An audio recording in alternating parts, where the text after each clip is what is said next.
Are we ready for the next speaker? Of course we are. And Dr. Adrian Lowe has been waiting online. He's always on time and very dear friend of mine. Adrian, you're standing by with your presentation on coherence in an incoherent world. So it's kind of like my understanding of this topic is how to be grounded and how to be well, how to be good when there's so much chaos going around us. Would you like to introduce yourself and present your PowerPoint to us, Adrian? Thank you. Sure, thanks, Teresa and Veron. My name is Dr. Adrian. First and foremost, can you guys see my screen? If you can and hear my voice, maybe you guys can also press #1 in the chat box so that it can be more interactive, And yes, as an introduction to myself, there are many ways to be a stress researcher, One is you're working in a huge corporation where you're so overwhelmed with stress, and one day your body keeps the score and you really want to figure out how to alleviate from the situation. And the second way is to do a doctoral research on stress. For me, both things happen, and so that's why here comes the topic. How do we maintain coherence in a incoherent world? Yeah, so I'm a psychologist by profession, and I'm also the president of the Hong Kong Association of Psychology. So it's a really, thanks for having me here. Now, before I dive into the presentation, just a quick question for all of you. What do you think is coherence? Type your answer in the chat box. And a way to approach this question is you can think about, what actually makes a healthy person? Or how does actually stress lead to, cardiovascular diseases, something like that. Because I've been observing people, along the way, and we see people who are exercising regularly, but, they still get a heart attack. Why is it happening? So what actually makes a healthy person? What do you think? Type in the chat box, and I'm really curious how you guys would approach this. Yes, togetherness, congruence, yeah. Balance. Order, yeah. Now we're talking. Yes, coherence, isn't it? Balance, centeredness. You always have your ways, Adrian. That's great. That's great. Yeah, because I've been doing workshops as part of my profession as well, and I really hope we can have engagements, not just me talking.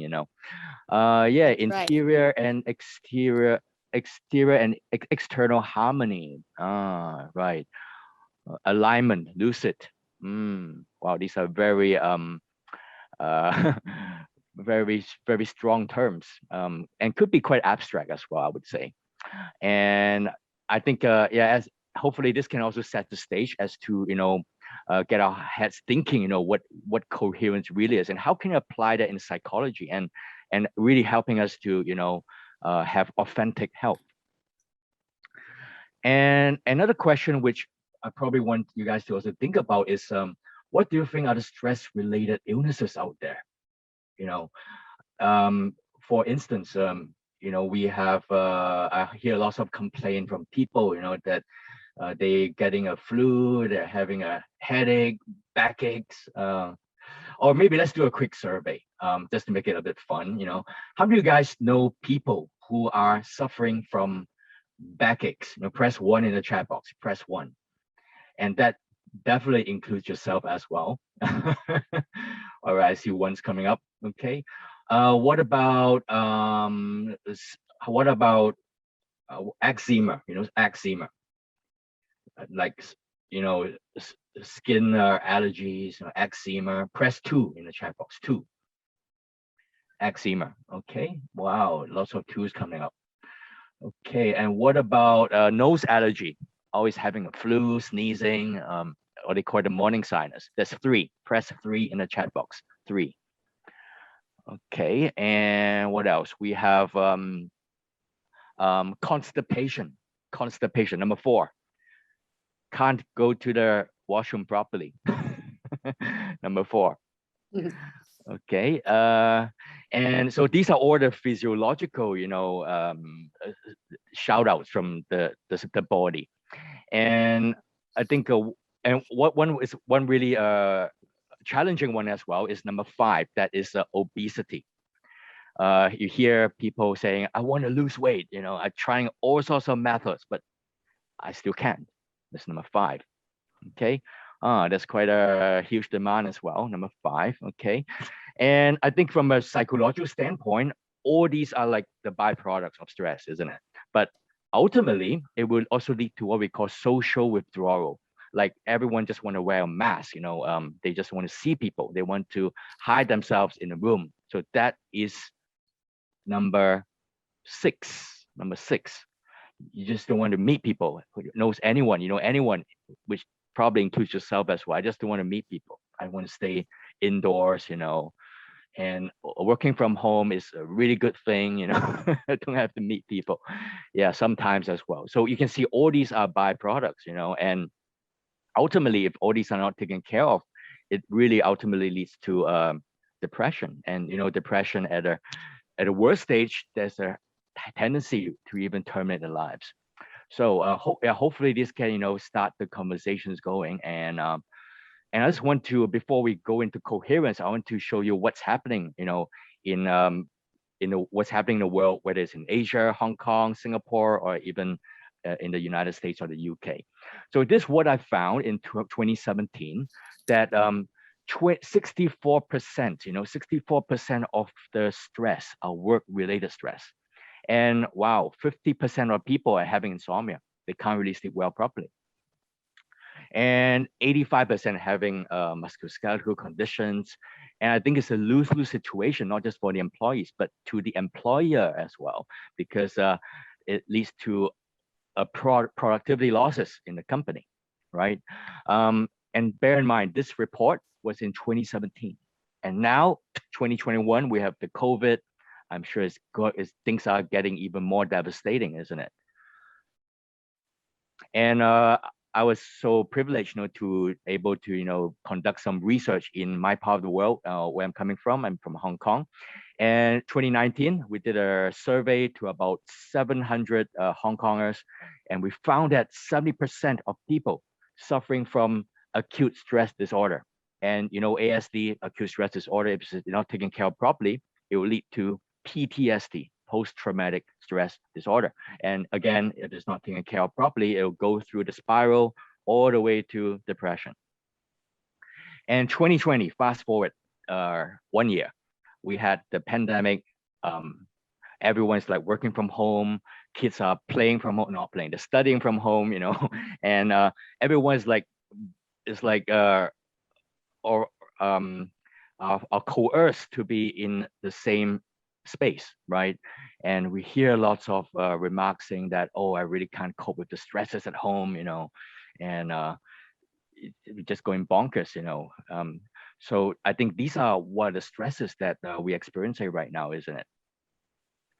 And I think the heart of the topic which I'm sharing today actually came out from my doctoral research in 2016.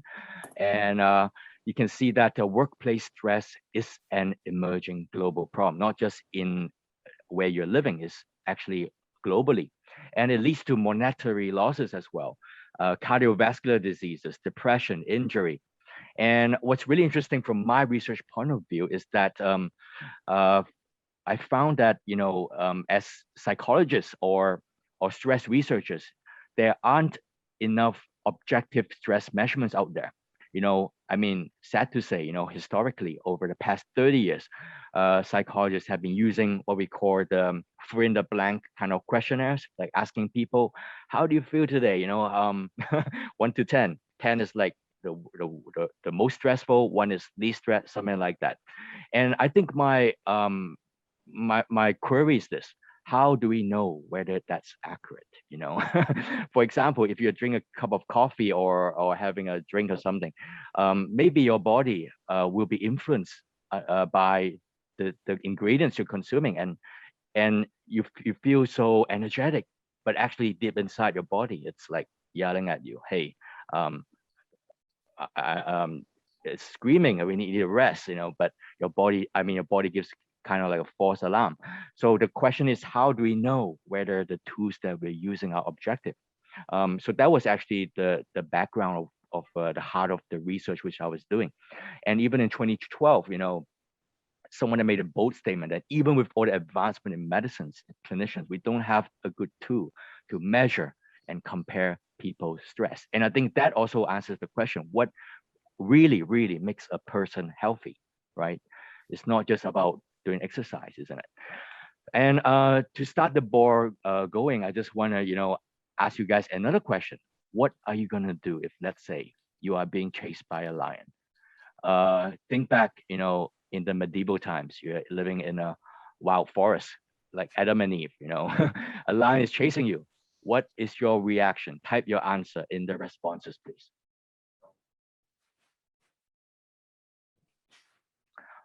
Christine was asking, what's PTSD? PTSD is post-traumatic stress disorder. Okay. Yes, run, flight. Yep, these are very logical reactions. Run until you can't escape. Right. Now in psychology, there are two formal responses to it. One is fight or flight, right? Fight is to fight with the lion, and it's actually possible because for those who read the Bible, the Bible actually records King David, who actually fights the lion and killed it. You're actually able to kill the lion, so you could actually fight. Or flight is you can escape from the lion, as what you guys have talked about. And I would like to also introduce another two apps. It's not profanity, but we have fight, flight, yes, freeze. Yeah, you definitely could pray. Another F is you faint. Okay, so there are four apps. There are four possibilities. So either you fight, you flight, or you freeze. I don't know if you guys happened before. When you are seeing a really stressful situation, you just freeze. You don't know what to do. I'll just pause you a bit. We're not seeing the fonts on your PowerPoint. Would you be able to stop sharing and then reshare? Let's try how it looks like. Okay, right. You can't see the slides, you mean? We can see the slides, but the words are disappearing. Oh dear. Let's try that again. Just reshare and let's see how that goes. If not, it's good. The graphics are good enough. Right. Okay. What I'm going to do is I'm going to share the entire screen now to make sure you guys are seeing everything. Is it better now? Yeah, that's better. Let's see. Better? And go to the next slide. You're now in the lion slide, and then. Okay, got it. There you go. Okay, thanks. Okay, yeah. So think about the situation where the lion is chasing you. I think that is a really good analogy as to how we are coping with the stresses that we are facing today. So I think the question today is, who is the lion? Because obviously we're not living in the wild forest now. The lion could be maybe your spouse, it could be your boss, your colleague, or maybe you are the lion, right? So I think the point is, when a lion is chasing you, or you are being a lion and chasing other people, there is a stress response that's activated. And in fact, we have to celebrate, because our body is actually trying to help us to escape from the lion chasing situation. Like for instance, when a lion chasing you, your heart beats faster, so that you can bring the glucocorticoids to your brain and you can think faster. And the glucocorticoids can also go to your legs so that you can run faster and to escape from this dangerous situation, right?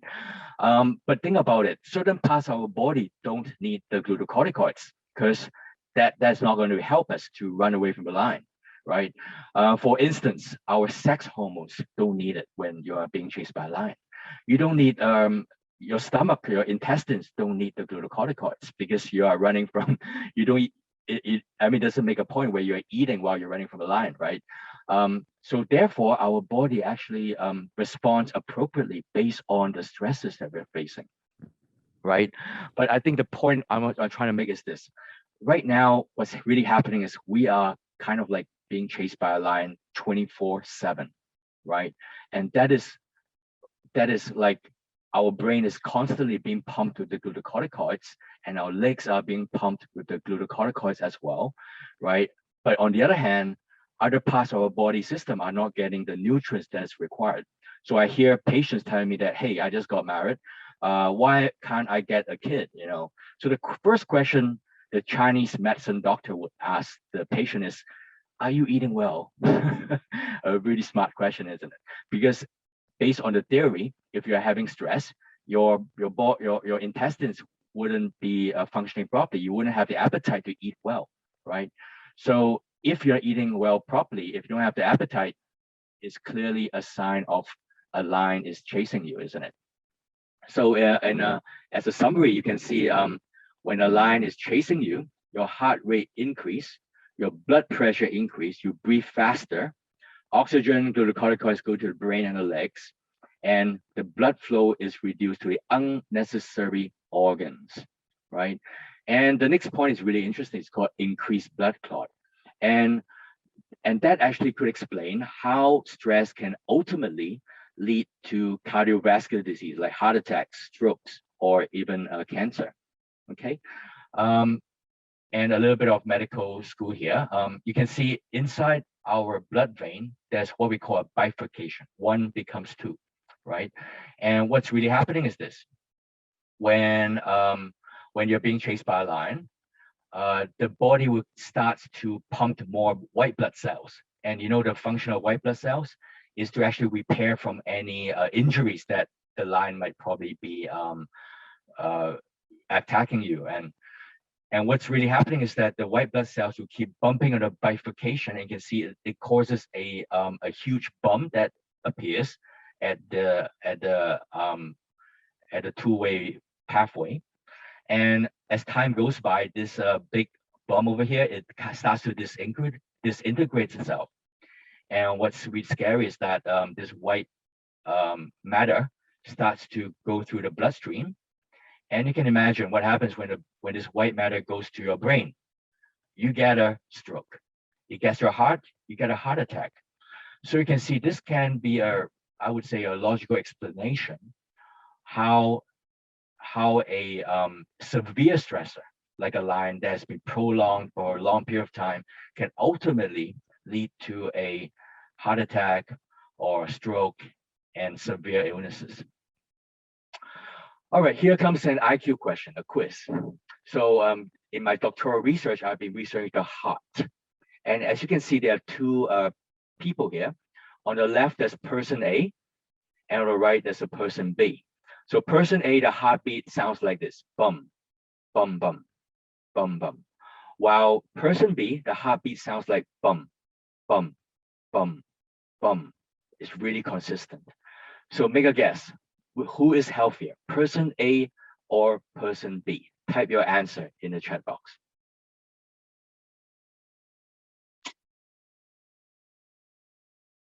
So someone says A.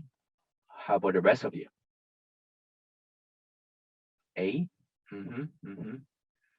B? Okay, now we start to have different answers. The rest who are sitting on the fence, just make your guess, A or B?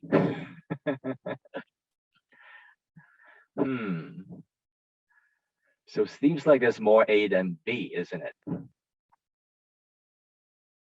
Okay, now you guys are really smart. Those who chose A, you're correct. Okay, but some people would who haven't seen this material before and they usually choose B is because they think that consistency is key, right? So person B over here is actually unhealthier because although there is a consistent heartbeat, right? But think about it. In our system, there are like two switches. When you're being chased by a lion, your stress switch is being turned on, and we need to switch it off by pressing the other switch. And we call it the sympathetic and the parasympathetic nervous system, right? So when the stress switch is turned on, the heart beats faster. And when the stress switch is turned off, our heart beats slower. So a healthy person will have both switches being turned on and off simultaneously. On, off, on, off.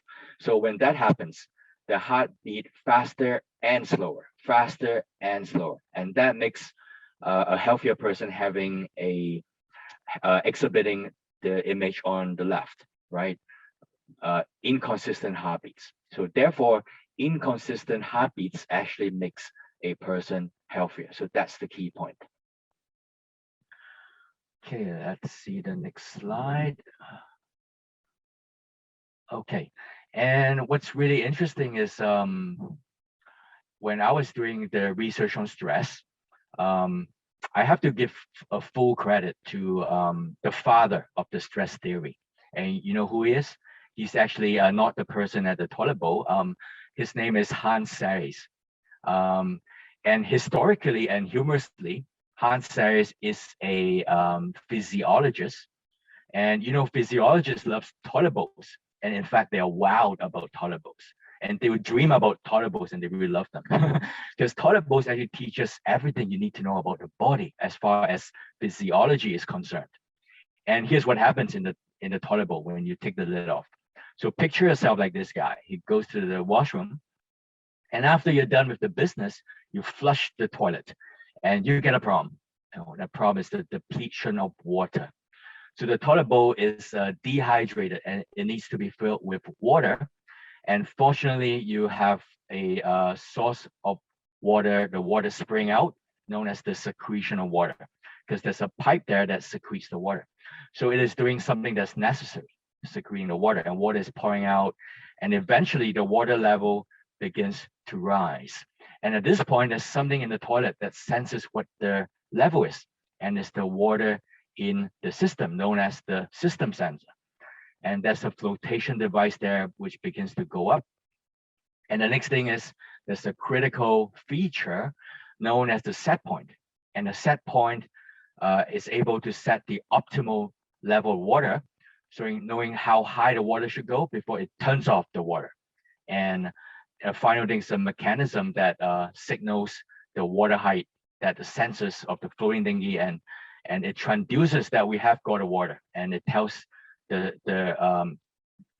signal that the water has to stop.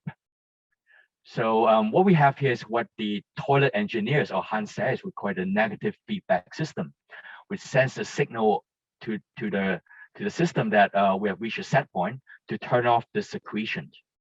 So therefore, in a similar analogy, our body actually, and in fact the brain, actually decides there's a set point, tells us how much of hormones that has to be put into the bloodstream. So so it needs some kind of like a flotation device, and or so that it will secrete the appropriate amount of hormones. And there is some kind of rule, a formula out there that can formulate the amount of stress hormones that can be pumped into the bodily system. So in the 1930s, Hans Selye was really, really happy because he came out with the formula whereby if you have a specific problem in a body, we can then have a specific solution, just like the toilet bowl system. And that really makes Hans Selye really happy. And he was able to predict the magnitude of the stress system. So for example, if we put the amount of stressor onto the body, like 3 smidgen of stresses, Hans Selye is able to use the abacus to come up with a formula. Okay, 3 smidgen of stress, you have 3 smidgens of hormones coming into the system. And basically, he was able to, he was, I think, the most happiest person on earth because he was able to formulate the formula. So you bring him any human being, give the person a stressor, he was able to do the abacus and formulate the amount of hormones that will be pumped into the system. Thanks to the Face app, we made him really, really happy. But there was one occasion where it suddenly made the greatest dream, it ruined the greatest dream out there for Hans Selye. And what happened was there was this kid that came in, and again, Hans Selye was doing the usual thing, putting the stressor onto the kid. And suddenly, the kid actually ran over to his mommy, hugged the mom, come back, and the hormones were gone. And that actually ruined all the fun.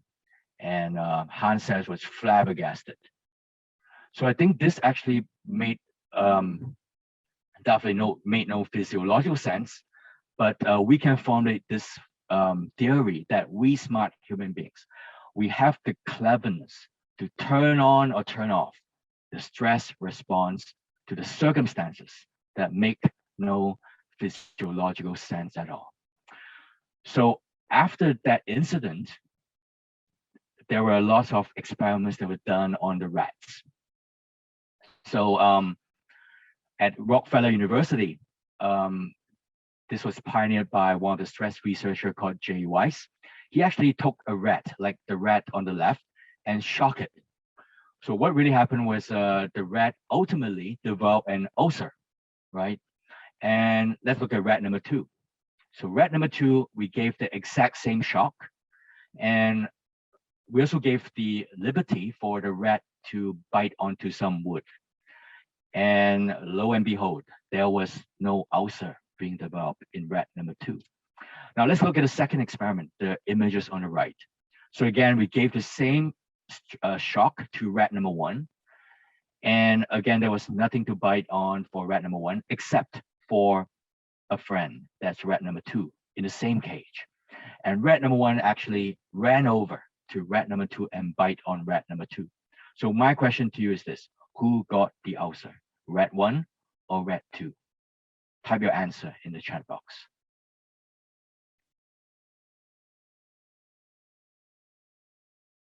Han says got the ulcer? No, not Han says. Rat number 2, that's right. You're really smart. It's really awful, isn't it?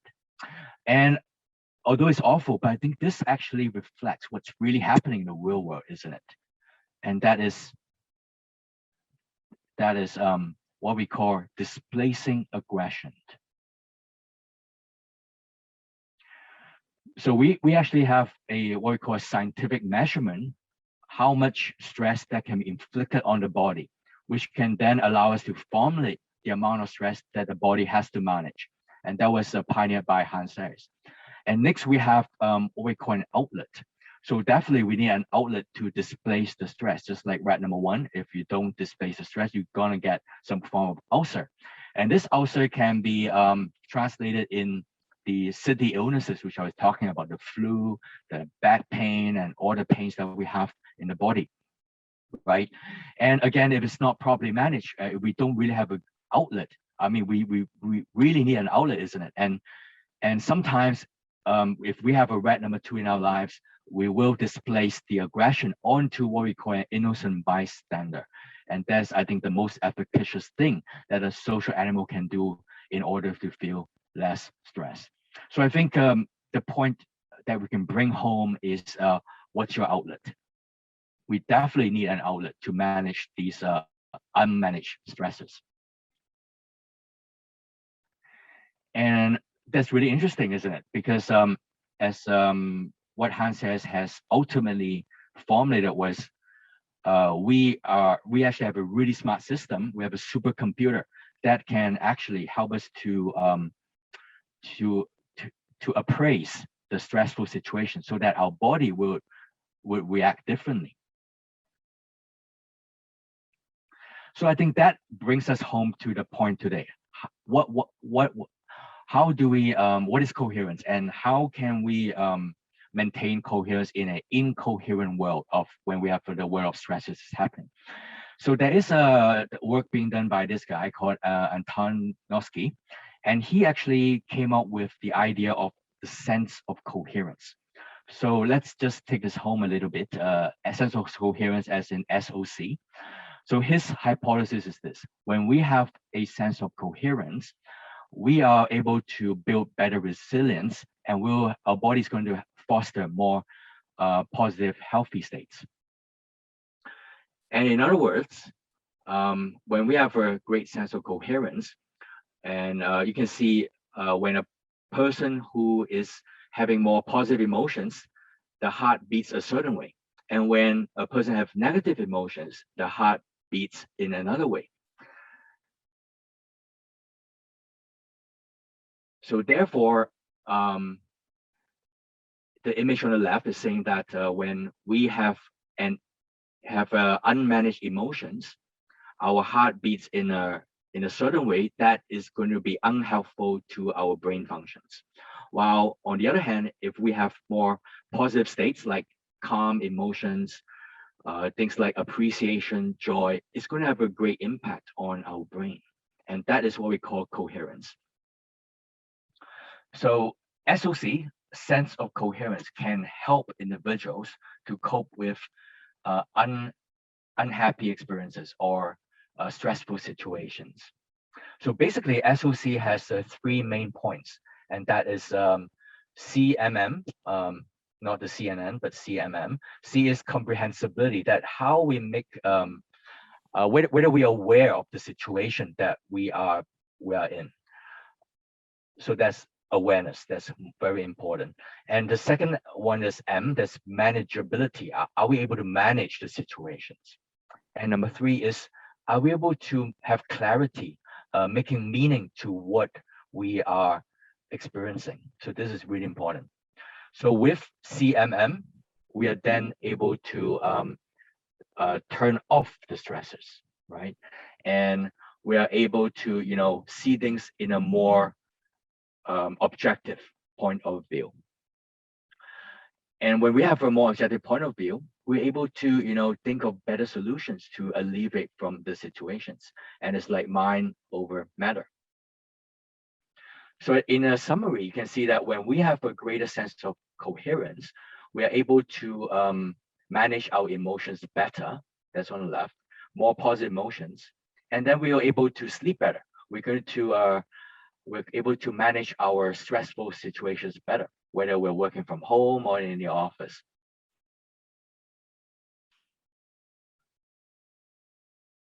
So I think these are some of the byproducts as well. When we have a sense of coherence, we're able to focus better.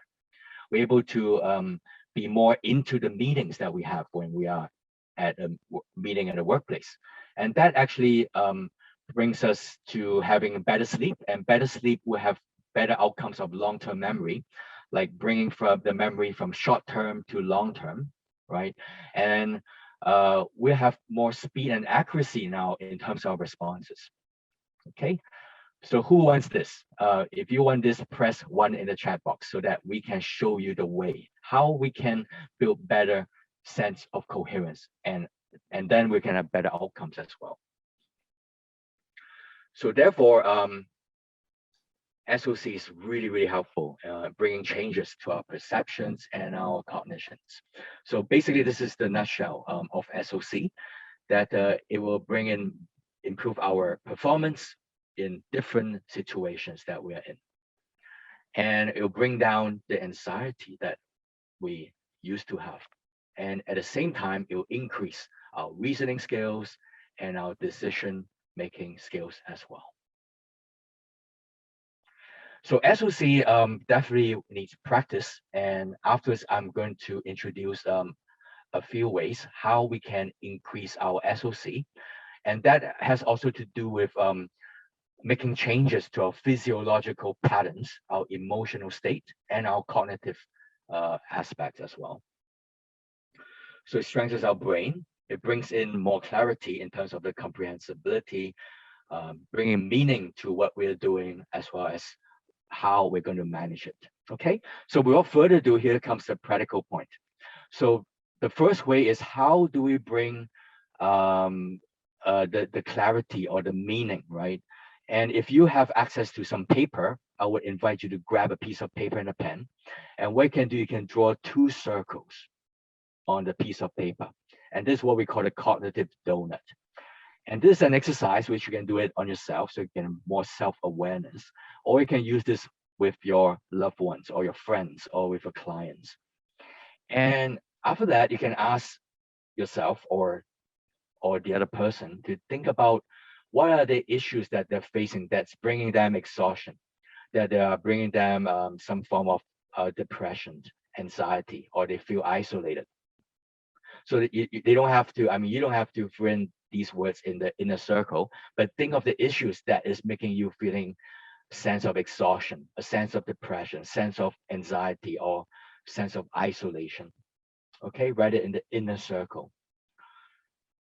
Now, because of time, I got to fast forward a little bit. All right, but you don't have to rush. You can complete this cognitive donut at your own time later on. And the next step is to think of some internal resources that might be able to help you to alleviate from some of these problems.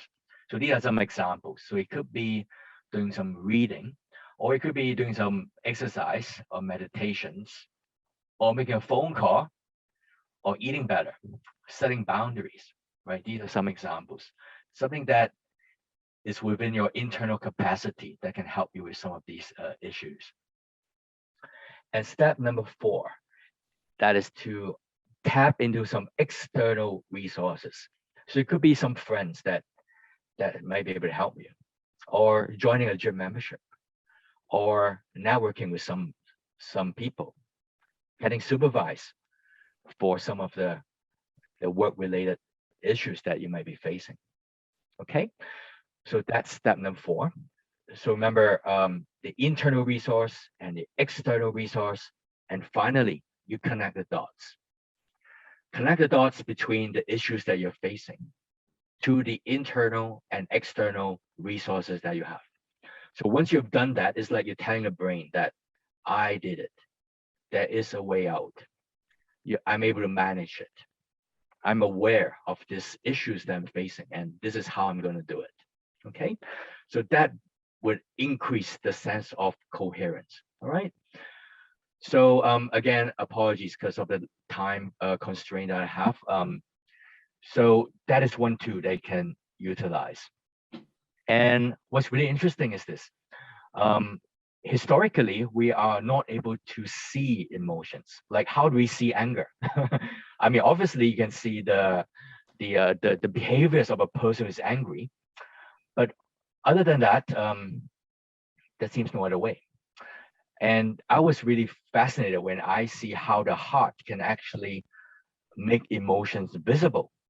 So the image on top, you can see when a person is angry or frustrated, it actually draws an abstract artistic picture that looks like this. Interesting, isn't it? And on the other hand, if a person who have a more positive emotional state, someone who is appreciative, someone who is a sense of joy, will actually have the heart paint out a really, really nice and coherent picture, just like the one at the bottom. And afterwards, I'm going to, show you how all of you are able to achieve the picture that's on the bottom.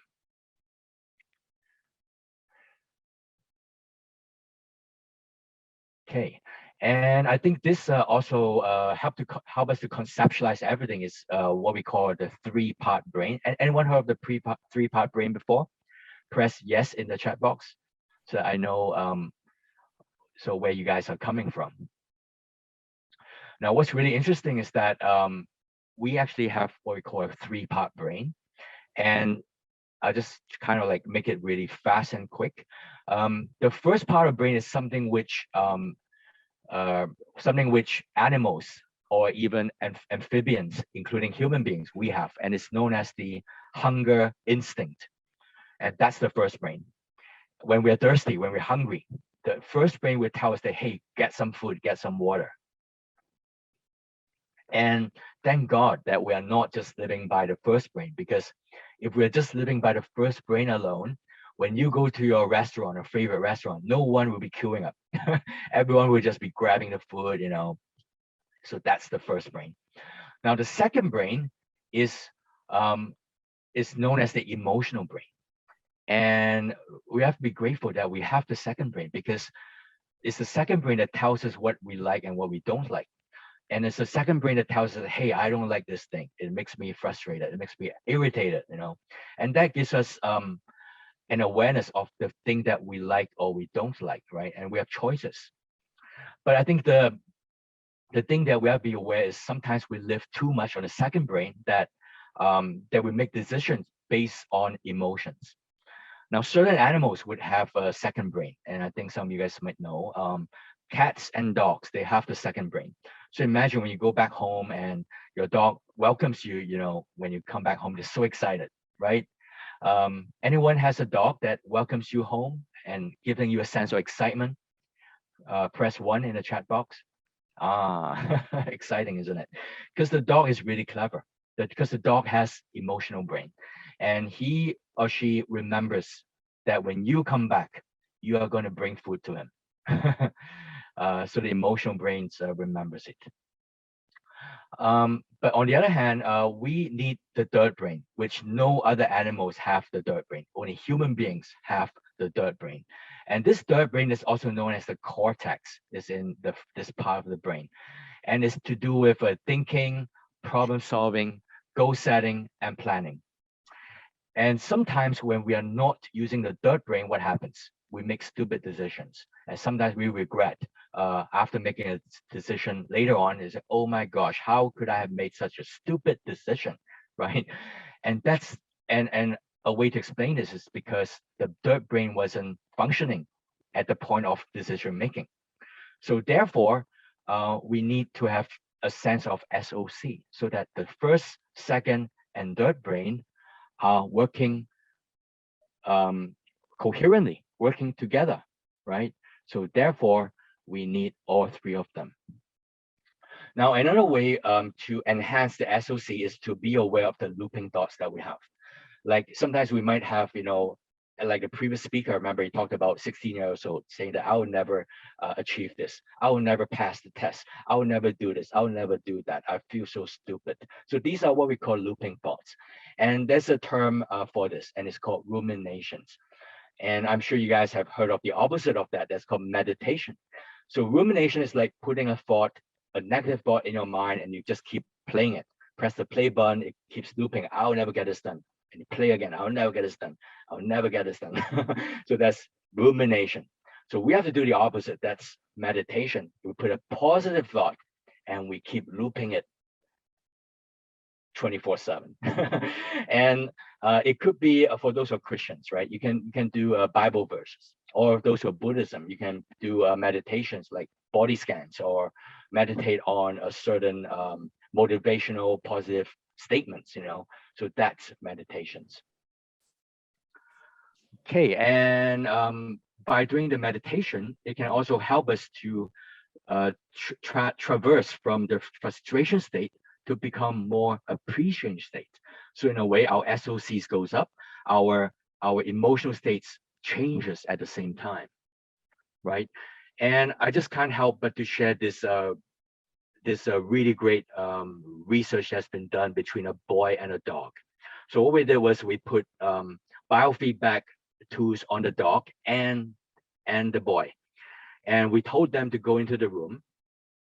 Where we told them to go into a room, and as you can see in this picture, the boy heartbeat patterns was like this before it goes to the room, and the dog as well. And and in the room, we told the boy to think about appreciative thoughts towards the dog. Think of compassion. Think of positive ideas, how you care for the dog. And what's interesting is that you can see the heart state of the boy changes. It changes to more coherent. And the miraculous thing is that the dog's heartbeat patterns change at the same time. In other words, the boy's heartbeat pattern was able to make positive influence over the dog's heartbeat pattern.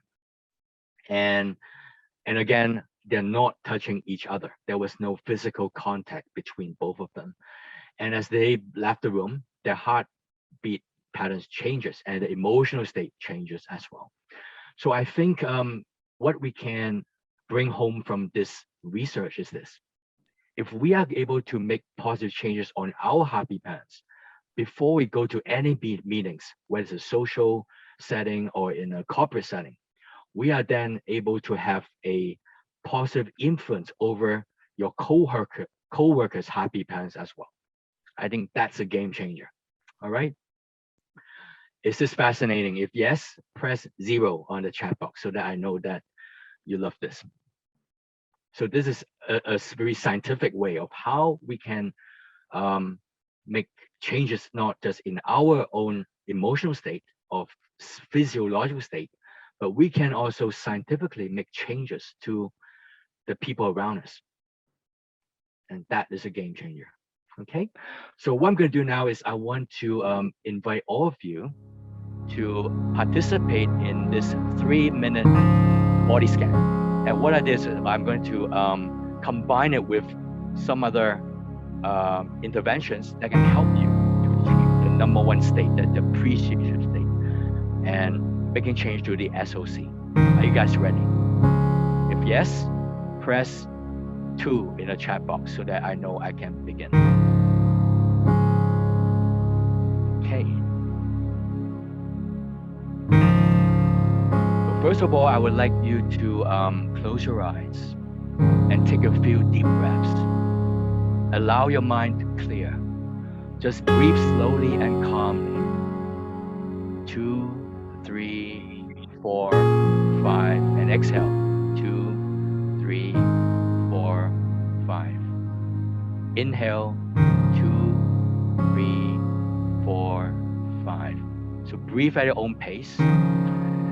And you can hear some music at the background, which hopefully can also help you to be in a meditative state, and allowing each breath that you take to come as it may, without any conscious effort to change your breathing. So I would like to bring your attention to your toes and notice how your toes are feeling right now. Notice each toe.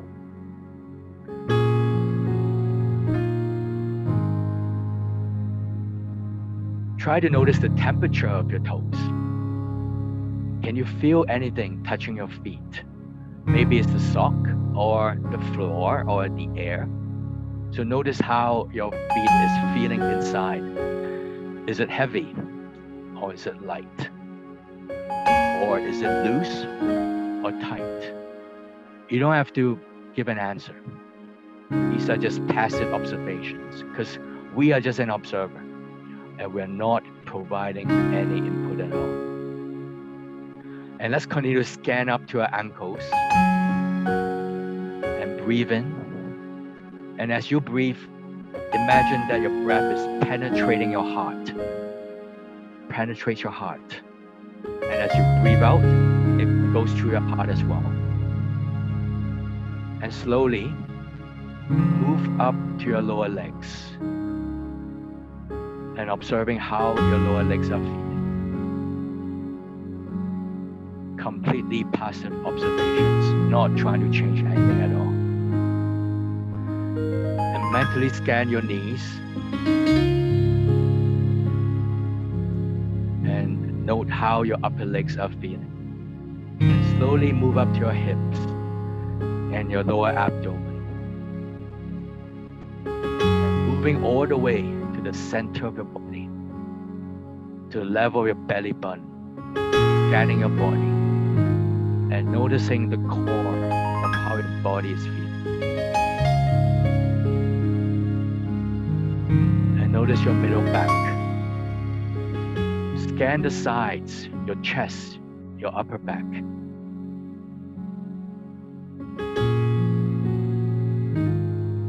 And bring your attention to your fingers. How are your tips of your fingers? Are they loose or tight? And scan your body to observe how each area is feeling. Notice the palms of your hands, backs of your hands. And slowly move your attention up to your chin, your lips, your cheeks, your eyes, your forehead, the top of your head, and your ears. So keep this attitude of passive observation and allow yourself to mentally scan your body as a whole. And breathe through the heart. Breathe through the heart. 3, 4, and 5. Exhale. 2, 3, 4, and 5. Breathe in. 2, 3, 4, and 5. So as you scan your body as a whole, if you notice anything that's interesting, you may allow your attention to linger there for a moment and can observe how your muscles and tissues are feeling. Go ahead, have the liberty to complete a full body scan and mentally observe your entire body.